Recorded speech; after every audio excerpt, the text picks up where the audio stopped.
Hello, friends. Welcome back to Penny for the Soul. In today's episode, I'm going to talk to you about Ashta No Kai, a very interesting NGO which is 25 years old, founded by Armene Modi. Armene is a teacher who lived and worked in the USA and Japan for many years before returning to her hometown, that's Pune, in the late 90s. So, about 25 years ago, she chose to work in the poorest drought-prone villages in Pune district in the Shirur Taluka and started by an adult literacy program for women. That morphed into self-help groups for women, and 250 self-help groups were set up in these 10 villages, which empowered women unimaginably. She then later, Armin, turned to adolescent girls, started a bicycle bank, which helped the girls go to high school. So many thousands of them became graduates, postgraduates, and their whole life has changed. They started Kishori Mandals for these adolescent girls, teaching them about themselves, increasing their self-esteem and self-confidence. So now, watch this, a combination of a small some video clips and a Zoom session with Armene and some of the beneficiaries of Ashta No Kai.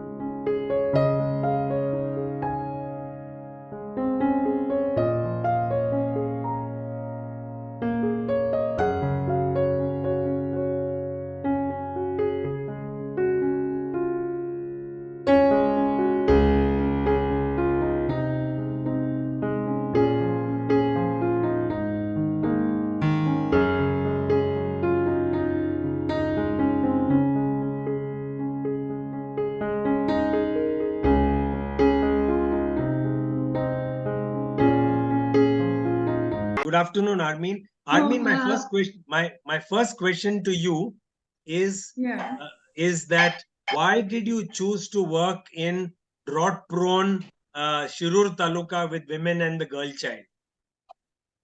I didn't really start my journey, with Ashta No Kai thinking, oh, I'm going to go and work with drought-prone women. That was not at all the idea. I'd like to retrace the steps to the beginning of the journey, which was when I was in Japan. I read that in the 1991 census, the illiteracy rate for women was 61% illiteracy. And as an educator, I was so shocked, that this was like in the latter part of the 20th century, and that such a high number of women were illiterate. And I sort of decided right away that I needed to go back to my hometown, which was Pune. I needed to do something, I didn't know what. And I had no background in social work, but I had a very strong belief that issues of poverty, issues of illiteracy, issues of gender discrimination, they belong to all of us. They're universal issues. And, we all need to try to do whatever little we can. And I was told that the real need is where, in rural areas. And so that's why I decided to work in sort of disadvantaged area where there would be more marginalized women than, let's say, in the city and so on. So that. Wonderful. So you set up finally, over many years, you set up 250 self-help groups, and you worked in 10 villages of drought-prone Shirur Taluka. How difficult was it to set up that very first self-help group? What was the biggest challenge? And I must say there was no challenge at all. The government of India had started this as their mission. and it was very easy to set up these groups because women would find that whatever little they saved under their mattresses, the husband would take away and drink or gamble it.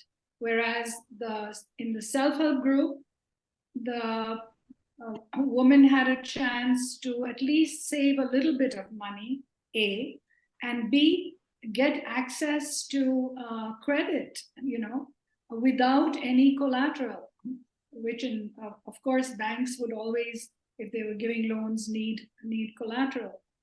The third positive aspect of the self-help group was it brought women together in a way that they had never been united. They never had a chance to sit together to share their problems and try to find solutions, to help each other out in terms of emergencies, etc. So this was a great kind of positive change in the village for the women.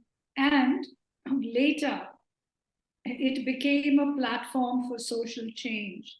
Self-help groups helped women to become change agents. They stopped the sale of illicit liquor in their villages, which helped to reduce domestic violence. They were able to agitate to the government for roads to be built. They were able to make sure the midday meal was better, than what was being served. That absentee teachers were, taken into account. So the self-help group became a platform for social change, which was fantastic. No, thank you for that very detailed answer. You thought of this bicycle bank program, which was fascinating. And I'll show some visuals, and you tell us how you thought of this program and how it helped these girls. While we were working with adult women, rural women, there was no thought of involving of our project involving girls. We just thought we were going to focus on adult women, make them literate, help them improve their livelihoods, etc. But while we were doing that, we had started a lot of tailoring classes. And in several of the classes, I was shocked to find very young girls with Mangalsutras. They were obviously not older than 12 or 13. Some didn't even have breasts, and yet they had the Mangalsutra around their necks. And I started questioning what was going on, and I was told that there were no high schools in the villages. In the 10 villages we worked in at the time, there were only 2 high schools. I said, what about the boys? Where do the boys go? And I was told, oh, the boys are sent to distant high schools, 3, 5, 8 kilometers away. And I said, how do they go? And I was told they were given bicycles. And I said, well, why don't they give the girls? And our staff were shocked that I even asked such a question because, no family would spend at that time, a bicycle cost about 12 or 1,500 rupees. No family was willing to invest even that small an amount in promoting the education of their daughter. So I decided to take it up as a challenge, and I met the mothers of the 7th standard girls because primary school ended at 7th standard in those days. And I said, will you be willing to send all your daughters to a distant high school together if I give all of them bicycles? And the mothers agreed. And that was the start of the bicycle bank. But I didn't have either funds or a single bicycle. And yet, I think it was an idea that, was the right idea at the right time. A small appeal in the Times of India, I think around maybe it was the year 2000, 2001, brought hundreds and hundreds and hundreds of bicycles donated to our NGO. And with those bicycles, the girls started going to school. And the bicycle bank, really those two wheels of change, started the process of empowerment of the girl child. Now, tell us a little about the Kishori Mandals, because the Kishori Mandals went a long way in empowering adolescent girls. We started to think it's not enough for a girl just to go and warm a bench in a high school. We need to give her, other support systems. And we started a life skills program, which we call the Kishori Mandal, a weekly program that provided 8th and 9th and 10th standard girls, high school girls, with basic, information, as well as important information like, menstruation, nutrition, sanitation, sex, which, are things that no parent, no school teaches about, but which are so critical for a girl's life. And so we started these Kishori Mandals. And again, what happened was bringing the girls together, having them share their problems, helped a lot in building their self-confidence also, and their self-esteem. And when we heard that these girls wanted to, continue and go on to junior college, which was 11th and 12th standard, we were thrilled. And then it occurred to us that even if the girls wanted to continue, parents would make some excuse that they didn't have the money and, that the girl should get married off. So we started a scholarship program. And I think the scholarship program was another very critical program that enabled thousands of girls to follow their dreams, their educational aspirations to some degree. And several of them, completed their undergraduate degree. Most completed their 11th and 12th, junior college. But even that meant girls were close to 18 years before they got married. So, we wanted to arrest child marriages, and these were some of the ways that we used to do that. But I want to say how, here is a picture of women in a meeting promising not to have their daughters married before the age of 18, before the legal age.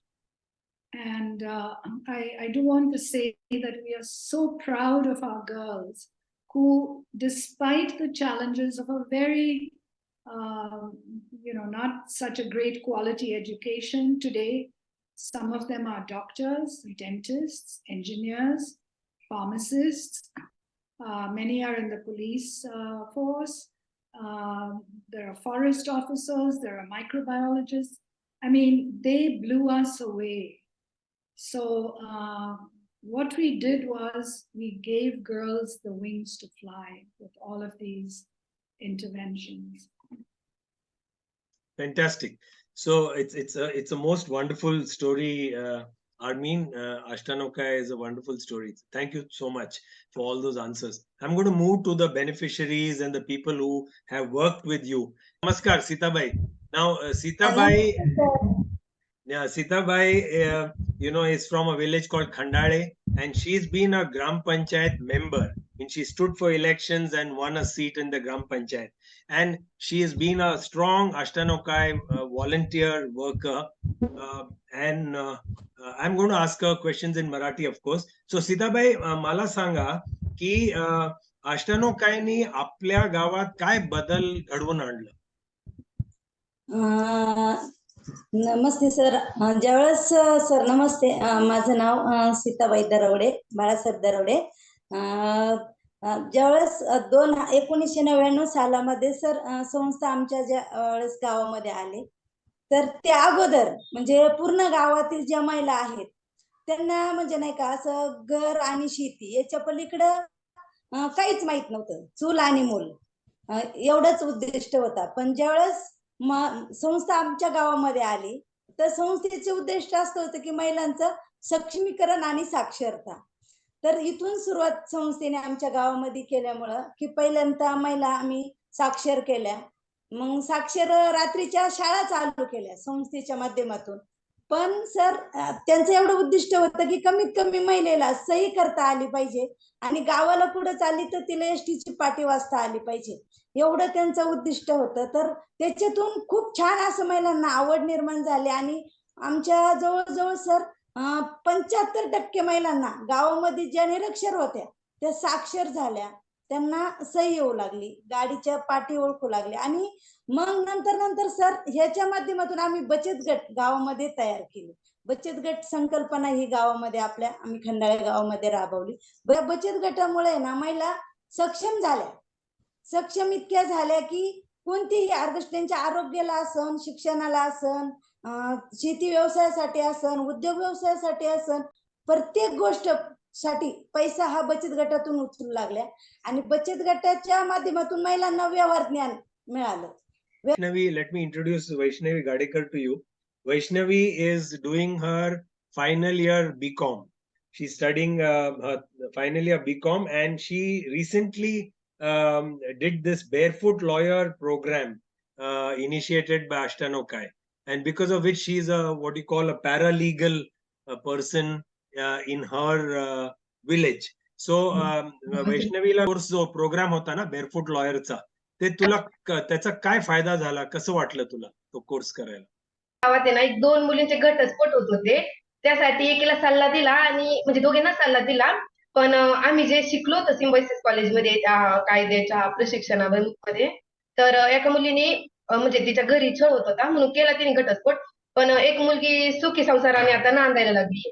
आणि sir मी शाळेत येताना भांडणाचं वातावरण पाहताना sir मी लोकांना सांगू इच्छिते की या कायद्याखाली हा चालू होतो किंवा भांडण मिटवण्यासाठी मदत करते मी.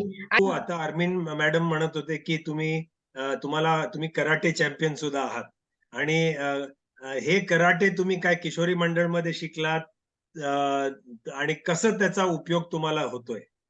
मी 12वीत असताना एक 2-3 मुलांनी मला छेडलं होतं, छेडत होती.